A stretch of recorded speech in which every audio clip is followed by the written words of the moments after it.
အားလုံးမင်္ဂလာပါခရီးမှာတော့ကျွန်တော်ဒီ Christmas တစ်ပင်လုပ်တဲ့ဟာလေးပြပြပါနော်ဒီຢာလေးဆိုရင်ကျွန်တော်တိတ်ပြီးများများစ item နေမလို့ဘူးဘာလဲဆိုတော့သူကဒီ get to ရဲ့စက်ကူရဲ့ကော်ဘူးရဲ့ဒီကျွန်တော်သွားကြထိုးတဲ့ရဲ့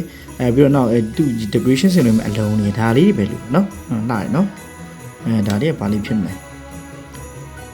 တူလဲတူပဲကြောပုံစံနဲ့ခောက်တယ်ညှက်မယ်ပြီးရင်တော့ auto ခွန်ပါတယ် okay ဟုတ်ပြီ glue gun နဲ့လိုက်ပြီးတော့မှလိုက်ကိုလိုက်တုတ်တယ်ပြန်ပိတ်တယ် okay ကတော့ရပြီဟုတ်ပြီဒါလေးကအမွေးပွားချောင်းလေးဒီလိုဟာလေးတဲ့ကျွန်တော် fancy design တွေမှာဝယ်လို့ရတယ်ပဲဒီလားအမွေးပွားချောင်းဟိုနည်းနည်းကန်လို့ရှိရင်နူးနူးညံ့ညံ့လေးတွေအဲ့လို main ကလေးတွေခလေးတွေကြိုက်တဲ့ပုံစံမျိုးလေးနော်ဗောနော်ခီတာလေးတွေဖြတ်ပြီးတော့ခောက်မယ်glue gun လေးလိုက်တုတ်မယ်ပြီးတော့တစ်ခုချင်းစီခုချင်းစီလိုက်ကတ်သွားတာဒါလေးကတော့ဒါဒီပုံစံလေးမစိုးဘူးပြတဘောကျချစ်စရာလေနော်အမွေးပွားလေးနွေးထွေးလေးပုံစံမျိုးလေးနဲ့ဒီမှာတော့ဒါကျေသီးလေးတွေကိုအလှဆင်ဒါတော့ကိုညံရှိသလိုကိုပို့ပြီးတော့မှကိုစီရပို့ပြီး creative ကောင်းလို့လုပ်လို့ရတယ်နော်အားလုံးကျေးဇူးပါ